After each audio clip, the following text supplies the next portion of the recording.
righteous attain life, but whoever pursues evil finds death. The Lord detests those whose hearts are perverse, but he delights in those whose ways are blameless.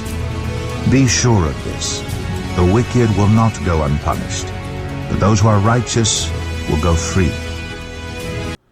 Good morning, good afternoon, and good evening. Welcome to another weekly news broadcast, MoCo Resistance. My name is Harold Maldonado. Today is March 17th, year of our Lord 2024. Welcome you to another episode. We welcome new listeners to the channel. We give you a big MoCo Resistance welcome.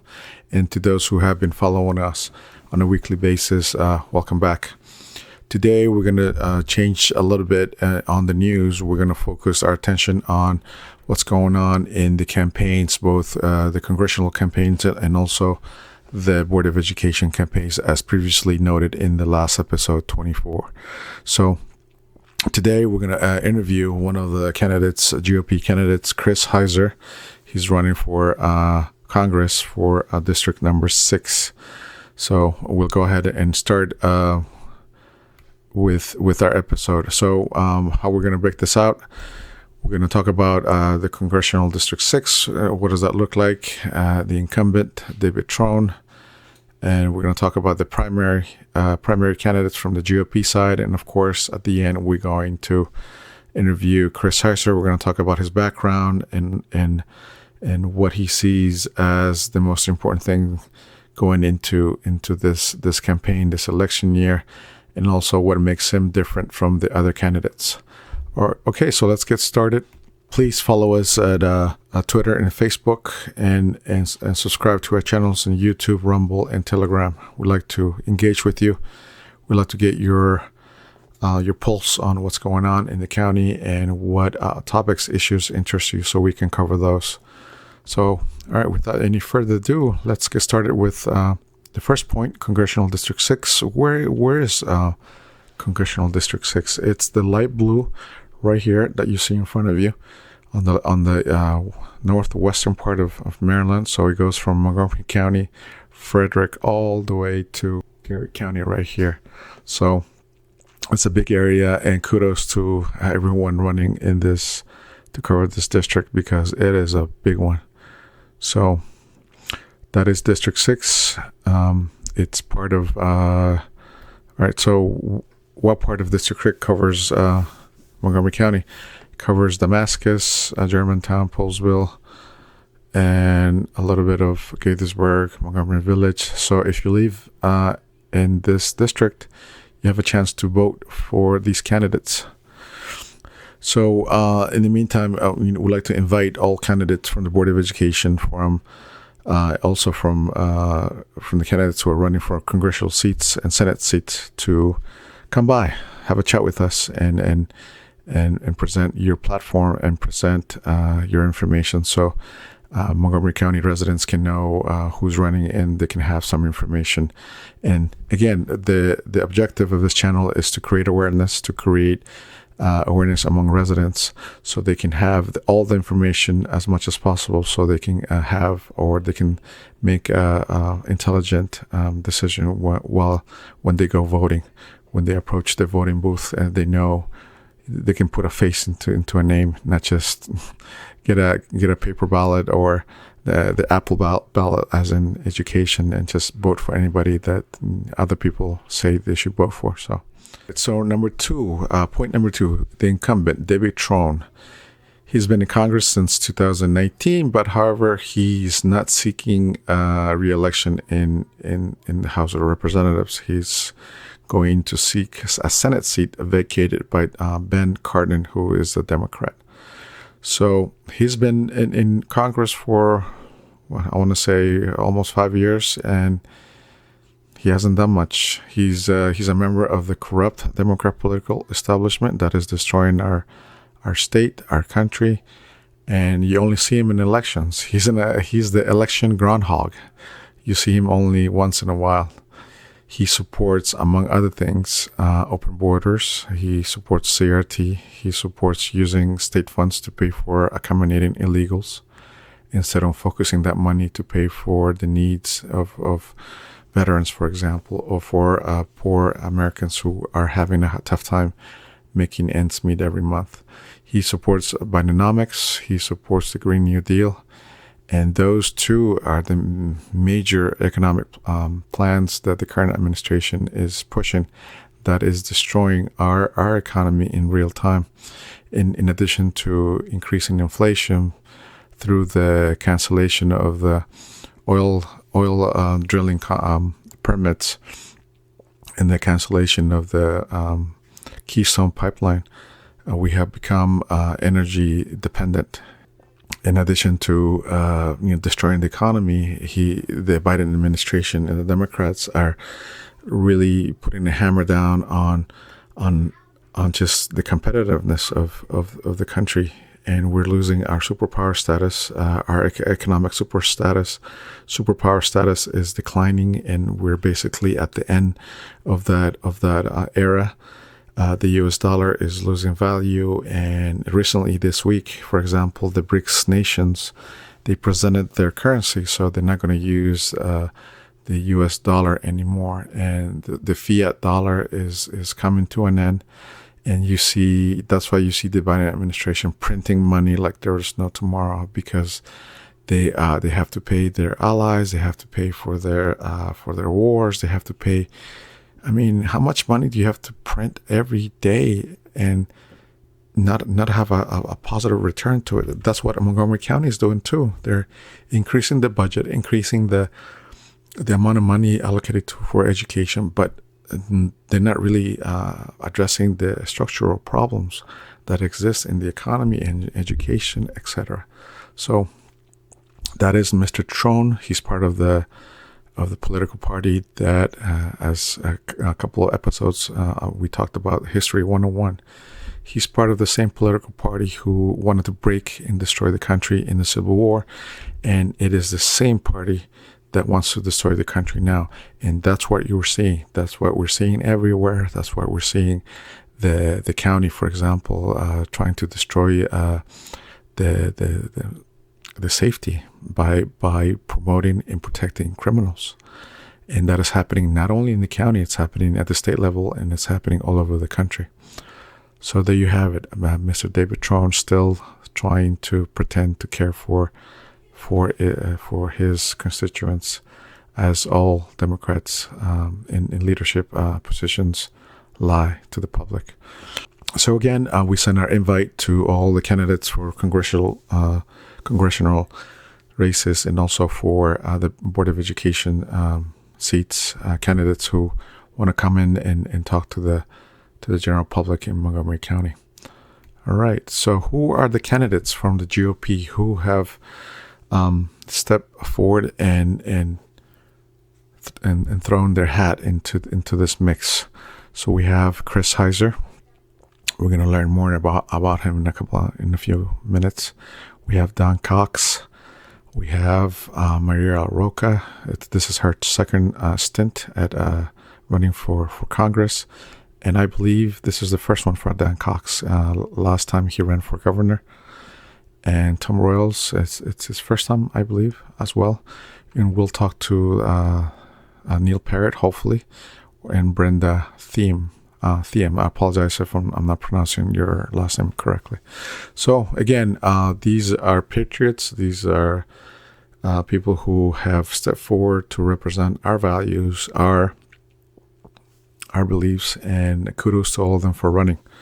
So in this case, we want to talk about Chris Hyser. So who is Chris Hyser? He is from Frederick, and of course you're gonna know more about him in a few minutes. But here's his contact information, his phone number, and his website. And I'll put this at the bottom of the video like usual. So without any further ado, let's get started with the interview. Chris Hyser.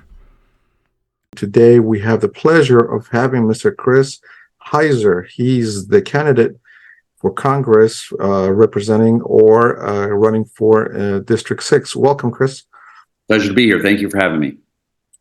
Well, this is our first interview in a series of interviews we're going to have with different candidates for Congress, for the Senate and also for the Board of Education. I know this year is very important, and we want to show you guys who's out there and who is representing the conservative values and who's fighting the extreme left. We're under a Democrat occupation. And let me ask you the first question, Chris. Are you part of the resistance? I am. Good to hear. Good to hear. So tell us a little bit about yourself, and we'll go from there. Okay. As indicated, my name is Chris Hyser, spelled Hyser. I'm a decorated retired Maryland State Trooper. I'm the recipient of the Medal of Valor. After I retired from the Maryland State Police, I went on to serve my country as a military contractor with 7 tours in Iraq and 3 tours in Afghanistan. I saw a need for chaplaincy to prevent suicide and also to deal with PTSD from the wars. So when I came home, I went back to school and got my master's degree in chaplaincy, and now I'm a chaplain, and I serve as a volunteer chaplain with the Veteran Service Center, Family Rights for Religious Freedom, and multiple organizations around the area to help our community and give back even more. Great. Not a lot of people know where District 6 is, so let's talk about that a little bit. Where is District 6 anyway? There's a small portion down in Montgomery County. It's a little dip into Montgomery County. I believe it ends around 124 coming down 270. And then it moves all the way west through Frederick County, Washington County, Allegheny County, and Garrett County. So this is the largest landmass district in the state of Maryland, and it's very diverse. We always joke that the Republicans in Montgomery County are considered Democrats in Garrett County, because that's how diverse the two ends of the district are. And you have to treat it as such. You can't just go in there and say, this one size fits all. You have to be able to tailor your action plan for the different communities from Montgomery County all the way out to Garrett County, because they're very diverse. Right. So who are you running against? If you, well, from our side, go ahead and tell us about your opponents. My opponents on the Republican side, there's 5 other opponents. You can look them up. I'm not going to name them. 4 of them are what I consider career candidates. They just keep jockeying for a new position every time the election cycle comes around and losing. And one other one lives in District 8, as you can see on the map right here. Comes from money in Chevy Chase.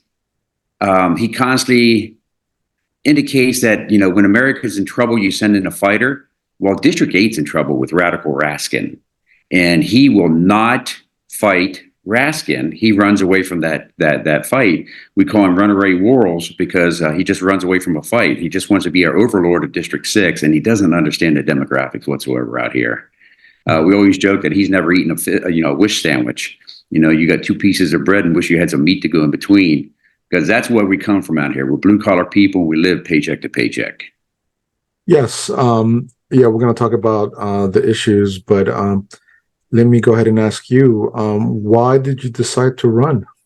I saw the fabric of our society being torn apart with this programmed situational to where the Democrats and the media, they come together and they try to create these false narratives that start eating away at everybody, and to keep the rich and the poor fighting, the Democrats and the Republicans, the black and the white. They keep us all fighting, because then they go around the backside and they start passing these laws and legislation that affects us all and only serves their agenda and doesn't serve the community. So that's why I'm getting into this. I want to put a stop to that. I want to introduce term limits. I'm a huge advocate of that. I'm only looking to serve 3 terms in Congress, and at that time, it's time to get new blood in there. So that's the main reason, and I have an acronym that I'm running on. It's LIFE, L-I-F-E, and it stands for Liberty, Integrity, Freedom, and Egalitarianism. It's all on my website that you can look at. My action plan is very detailed. I got 15 parts to my action plan, and they're in bill form, ready to be dropped on day 1. A lot of other candidates were going to go like a short little paragraph, like, I'm going to stand by the police. And I always ask, what? To take a photograph? What are you going to do? You stand by police. Explain how you're going to do it and explain your plan. And if you click on any one of my links, like fight for law enforcement and back to blue, you see it's very detailed on what I'm planning to do on the education, not only for law enforcement, but also for the community. The community needs to know how law enforcement acts and responds to certain situations so that they can gear their actions. And we hope to cut down on the negative interactions with the police and the community. I know we have a lot of issues in Montgomery County. I don't know. Well, you just said there are two different parts of your district, and two different demographics. But in terms of, for instance, Montgomery County residents are very concerned about rising crime, rising. Is that issue the same in Garrett County, for example? Not the same to the level of the types of crimes that are committed. The more serious crimes, the murder, rapes, the violent assaults are more in Montgomery County because you're closer to the city and you have better access with the subway that brings it back and forth. People can move more freely. When you get out in Western counties, there are a lot of B&Es. There are violent crimes out there. Don't get me wrong, but to the degree of what they say per capita. Per 100,000 residents, it's not the same in Western Maryland as it is in the eastern portion, because out there, they're strong believers in the Second Amendment. And when you walk up on farmhouse out there, somebody is armed.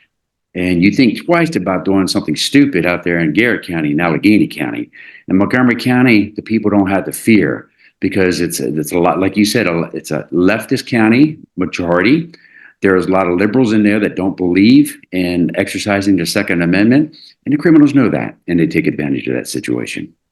Yeah, it's funny that you mentioned that because the current county council, for example, one member, Gabe Albornoz, he's always talking about removing or against the Second Amendment, and it's something that people need to pay attention to because if we don't have that right, then we can't defend ourselves and we can't defend our property. We can't defend our family. It's a very serious thing. Now, you started talking about your platform. Can you, walk us through your platform in terms of the main, what have you been hearing in the campaign trail and what people are most concerned about, when you talk to them? Yes, it comes down to law and order right now. We're seeing a lot due to the illegal immigration and the influx across the southern border. It brings two things. It brings crime and also brings the opioid crisis across. We need to close that border. We need to have single points of entry across that border. And if you enter the country illegally, you've given up your right to ever become a citizen here in the United States. And I don't care if it's asylum seekers, whatever it is, you need to go through the process legally. I have a action plan under immigration. It's very, very detailed. It's not amnesty like Ronald Reagan. It allows a pathway to citizenship, but it deals off of paying back taxes on a 3-year premise, but it's based on the poverty level. So a family of 4 for 3 years would pay about anywhere from $10,000 to $12,000, depending upon the school fees that are assessed in there as well. And then it starts you on the pathway if you fill out the paperwork and continue to keep the process up. So law and order and immigration is a huge aspect that I'm hearing all parts of Maryland because we're losing a lot of jobs to these employers that are paying workers under the table, and it's taking the job market away from actual citizens here in the United States. I'm not against immigration. I'm against illegal immigration. That's what I'm against. No, I think your message is resonating all over the country, not only in our county or our state, but in the whole country. Different types of communities are coming together and voicing their concern because last night, for example, I was at a Board of Education forum, and one of the questions that I posed was, we're seeing a lot of schools in different parts of New York, Chicago, for example, that the kids that go to school in those cities are being forced out because the government leaders in those cities are they want to use the schools to house the illegals coming in. Now, when did that happen? Like, how's that legal, first of all? And second of all, is that, that's not correct. That's not right. I mean, we pay our taxes. We pay for the public education for our kids, and they should be the first ones to enjoy those rights in terms of enjoying the public school system. But those are the questions that a lot of people have. And here in Montgomery County, we're not far away from that. And the Board of Education candidates last night, for example, they didn't quite know how to answer that. True. I mean, COVID set a bad precedence to where they thought that our students can learn remotely. But what we're seeing here, let's take for Frederick County. Last year, 2022, they did a synopsis of eighth graders, and they looked at their math competency scores. 15%, 15% passed math proficiency. I'd be upset if 15% failed, but it's not. It's the opposite. 15% passed. And why? Because of this remote learning and the indoctrination that we're seeing. So one of the other ones that I have on my thing is for the fight for the children. I believe in parental opt-out. So if this questionable material, it's not about hate, it's not about going down against any group, but if any of the LGBTQ or transgender issues are being taught, it should be up to the parent to say whether or not they want to expose their child to it or not, and up to the parent when they want to expose. So it's not about hate. We're not looking to get it eliminated. We're not looking to cast hate against any of the groups. We're just looking to give the parents more rights so that they can decide when it gets taught. And we're also looking at school choice, to where you can go to private school, charter school, religious school, or homeschool. And with that, the money should follow the student. If they take them out of the public schools, so be it. If there's enough public schools start to collapse, then they're going to get wise and start bringing in good teachers and start looking at good programs. And then it's going to be more competitive, and the strong public schools are going to survive. The weak ones are going to fall to the wayside because the people in that community are going to exercise their right to put their students in another type of school and take their money with them. And you're paying tax dollars no matter what. So why pay it twice? You're paying tax to go to public school and you don't use it, then you're paying for private school. It's ridiculous. The money should follow the student. Yeah, so there was a recent survey that came in this week in Montgomery County, and it's a national survey where they assessed or did a survey on 250 public school systems in the country. And guess where Montgomery County ranked up? I'd say we're in the hundreds. We came in 220. 220. Okay. That's horrible. That's horrible. Montgomery County used to be one of the beacons for this region. And there's a reason this didn't happen by accident. This happened on purpose, because the people in charge made it happen. They allowed it to happen. So there's we have another front that we're fighting, which is one of your points in your platform, which is education. And it's very important, going back to your earlier comment, we as parents have the right to decide what our children are learning in school, and the other side, the progressive woke Democrats, they feel like the government should dictate what our children learn, and we're leaving out parents from those important decisions. We're not having that. We're not having that. So I'm glad that you have a strong position on this. Tell us more about your platform. There's another one that I call for equal pay for women. It has two parts here: equal pay for women and women's rights. The equal pay for women in Maryland, we're seeing about 82% of the women are being equal to men in the same job functions. I'd like to bring it up in my three terms. I'd like to exceed 85%. I'm not going to get 100%. You're never going to get pure 100%. There's always going to be that resistance. I don't know why they look at the women, because they are childbearing, and because of that, they might lose time at work, and they don't give them the equal pay, which is wrong. Women serve just as well as men do, and a lot of them keep up their talents while out on maternity leave. And when they come back, they're just as strong, if not stronger than men. So I'm pushing for equal pay on that. But it also, the second part is for women's rights. That's not just the women's rights in the workplace with healthcare and everything. It's women's rights and girls' rights in school, in these sports. There is no male under my watch going to walk into a women's locker room. I have 3 daughters and 2 granddaughters and a wife, and I'll be darned if a man is going to follow them into a locker room and change. It's not going to happen. You can have a separate locker room. You can have whatever you make accommodations for.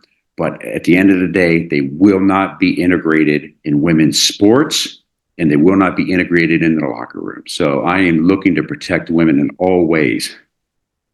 Yeah, it's very interesting that you link those into one platform point, which is great. You're not only talking about women's rights in terms of equal pay, but you're talking about what is relevant in today's society, which is that biological men dressed, or how do you say it? They believe they're a woman, and they think they can go into women's bathrooms. That is incorrect. That is not legal, first of all, and it shouldn't happen, because a lot of bad things happen. And I'm a dad too. I have 3 daughters and a wife and a son, and no, there are 2 genders, and Amen. you can, as an adult, this is my opinion, as an adult, you can choose whatever path you want to take in life, or whatever makes you happy. We still live in a free society, free country with full rights, so you are right to do whatever you want as an adult, but don't mess with the kids. Right, exactly. I agree 100%. What are your thoughts on the economy? The economy is horrible right now. It's due to Bidenomics. It's no longer that trickle-down theory. We've taken away the tax breaks from the businesses, and they don't understand that trickle-down theory, that where if the business is successful, then people get raises, and when people get raises, they go out and they spend that money in the community. So we need to start negotiating better deals, not only with OPEC to bring in better oil. We need to be more self-sufficient. So what we're looking to do with the economy is cut regulation. And we're going to, instead of imposing a hardcore regulation on carbon output or whatever it is, turn it around and let the employer, let the business find innovative ways to cut their carbon footprint. And as they do, they get initiatives, tax initiatives, they get other incentives. So they're going to be more fruitful if they start looking at, taking it on themselves than having a hardcore, you're going to, achieve this rate or else. It doesn't do anything. It closes down businesses because they can't achieve that level. And it shutters ideas, and we need those ideas. We had one instance here in Frederick County where we're looking at what we call green power.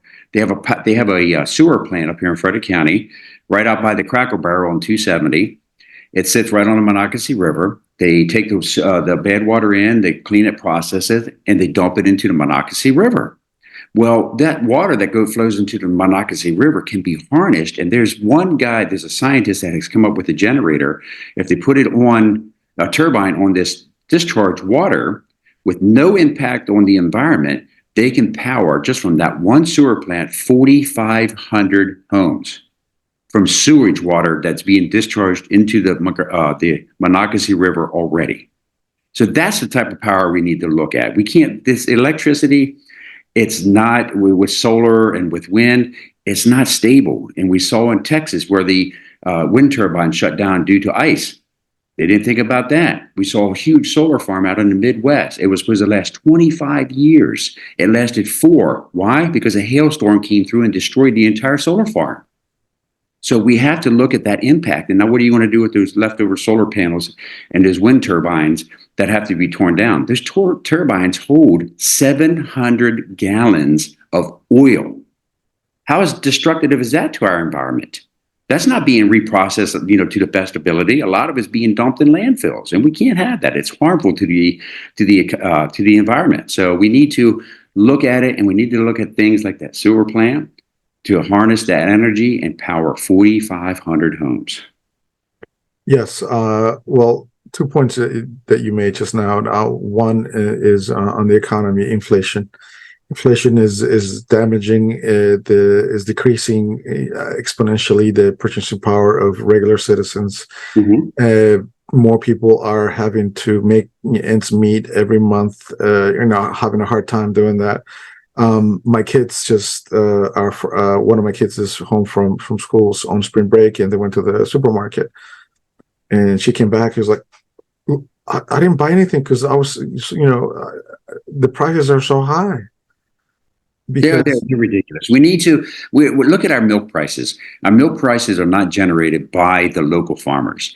There's a organization up in Massachusetts. It's almost like OPEC for milk, to where all the milk gets sent to there, and the whole region gets evaluated. And it's like, okay, just for example, Vermont did poorly on this year because of a drought, so our milk prices were extremely high. Well, Maryland did extremely well because we had good water, so our milk prices are low because we're able to produce a lot. Well, they throw it into a pot and they say, okay, well, this is the average milk price for this region, so let's set it at that. But it doesn't take into effect, or doesn't take into consideration that Maryland has taken a lot of initiatives to improve our dairy farms to withstand these droughts when other counties or other states haven't. So then everybody in this region suffers. So we need to look at that, and we need to localize our economy, and we need to look at micro economies to where we start buying from more orchards and more farmers locally and putting that money back into the farms locally, and they will put it back into the community as well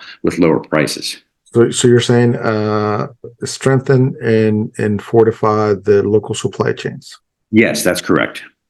Yeah, I'm on the same boat because in the pandemic, we noticed that if we have our external supply chains, or if we depend, our community and our county and our state depend heavily on supply chains that are outside of the county, the state, then if something happens externally with, beyond our control, then we are left with, we suffer. Our economy suffers, our businesses suffer, and our consumers suffer. So, yeah, exactly. I agree with that assessment that, we need to fortify and strengthen local supply chains. So you create jobs locally. First of all, you strengthen the economy locally, and then you are less dependent on external factors. So, which is great. Exactly. Now, your second point is about electricity, and I'm an economist. So, by looking at just the cost benefit analysis, a simple one is the electric, the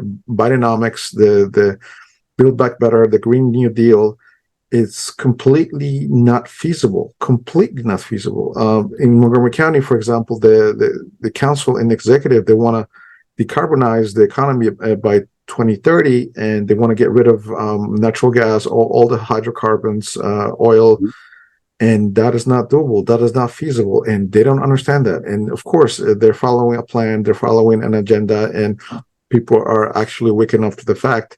Ford Motor Company just closed down their production of electric vehicles in the last 2 months. So that gives you an idea that it's too expensive. It's not environmentally friendly, and it causes more damage to the environment than otherwise. Amen. Amen. Well, you just saw my house at the bottom of that page that you're on. There's 3 domes. I don't just preach about conservation. I experience it. I just had this home designed at the very bottom of the page, the domes. That's my home I built 2.5 years ago. That home itself, it's a 3-car garage with almost 1,900 square feet living space in the back. You see the other 2 domes. That would normally be about 36 to 4,000 BTUs, 40,000 BTUs to run that. So there's about 3.5 to 4 ton air conditioning unit. I have a 1 ton air conditioning unit in that house and never had a problem because it's concrete on the inside. So it's very energy efficient. So I just don't preach about energy efficiency and saving electricity. I built a home that's energy efficient. So that is my home that was under construction. You can still see the dirt on the side of it before I leveled everything out. So built that 2.5 years ago, and it's a proud addition up here on the Catoctin Mountains. Okay. All right, let's move on. Thank you for supplying those answers. And what makes you different from your opponents? I'm not, as stated before, I'm not that career candidate. I haven't run for office before. I haven't lost and keep switching to different offices, hoping to get a title. I don't want a title. When I get in office, I don't want to be called congressman. I want to be called Chris, because that's who I am. I live in the district, unlike one of my other opponents that we had talked about earlier. And I have a clear, well-defined action plan. It's very detailed, like I stated before. It's not just one-liners that would leave it so broad that when I get in there and they say, well, have you fulfilled your campaign promises? Well, they could say, yeah, we did, because they're living off of one sentence. I'm living off of very detailed, and I want to be held accountable for what I put in writing. And I'm signing the contract to the constituents of District 6 that I want to be held accountable. And that is where I stand, and stand different from the other opponents. Thank you. Now, can you give us an update where your campaign is, and if you have any events coming up, anything that you want to let the public know? We have events on a daily basis, whether it's placing up yard signs, larger signs to 4x4 to 4x8s. If anybody wants to sponsor a sign, give me a call. I publish my cell phone number, not a campaign number. My cell phone number is 301-639-9066. You have a question about my platform, you want a yard sign or a larger sign, you give me a call. You're going to get me. You're not going to get campaign staff, because I want to connect with the people. And when I get in office, I'm going to have quarterly town hall meetings in all the counties to discuss up and coming legislation and get the vote on how they want me to vote. It's not going to be in there. Once I get in, you're never going to hear from me again until it comes time for a vote. I'm going to be out and about. I'm going to be meeting the constituents on a quarterly basis and interacting and finding out what the community wants, because things change. I mean, it just doesn't take much. We have a war going on in the Middle East. We saw how that started affecting fuel prices, when Ukraine came about. So if I got in there and saying, well, fuel looks great because under Donald Trump, it was $1.79. But now all of a sudden, Ukraine war breaks out and it's up over $3. And if I don't get out there and talk to the people, then I'm never going to know this. Even though I buy my fuel in this district, I could come oblivious to it and not be engaged. So you have to engage with the populace in order to know what's going on, because things change so fast around here. You mentioned Ukraine. What are your thoughts on or the current government sending out millions and billions of dollars to Ukraine? I'm against any type of money leaving this country. As long as I ride down the street, I hit a pothole because the county can't afford to put money into it, and we're sending billions of dollars out. As long as my children and grandchildren have to return to school and pay $200 just to enter school because they need more supplies, and as long as I walk down any street and find a veteran laying on that curb that can't afford housing, not a penny leaves this country. I'm not opposed to humanitarian aid, such as natural disasters in Pakistan, in India, or in China, or whatever it is, wherever we have to. With humanitarian aid, that needs to be considered. But consider this: for every $1 billion we send out of this country, it costs every U.S. citizen, from the birth to the person dying today, $3.12. So for every $100 billion we send out of this country, and that's what we sent to Ukraine, is $312 per U.S. citizen. I don't care what their age. So no more money for Ukraine. You can't afford it. Well, you know what? That's on you. That's and going back to inflation, I mean, the current administration is printing money like there's no tomorrow, and everybody asks, why are prices? Why is the economy not doing well? It's because we have a government that is spending like a drunk, sailor.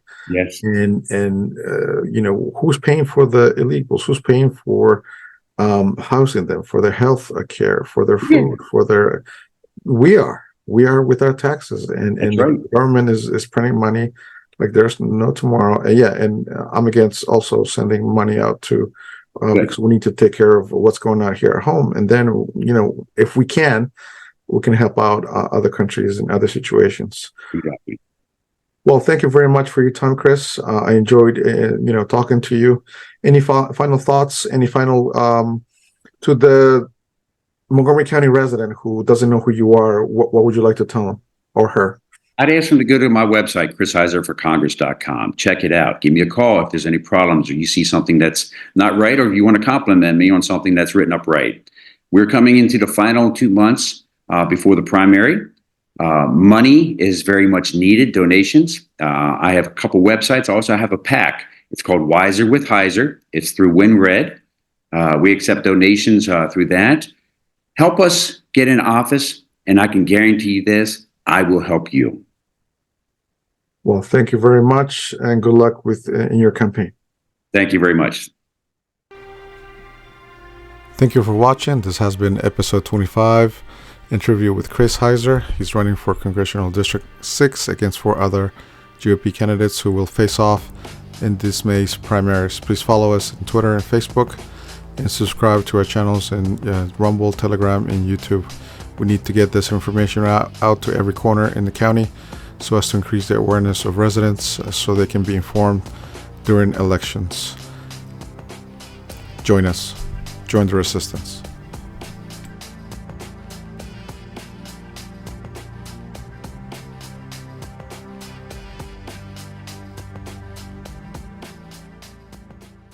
Truly the righteous attain life, but whoever pursues evil finds death.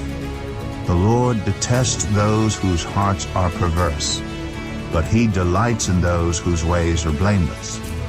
Be sure of this, the wicked will not go unpunished, but those who are righteous will go free.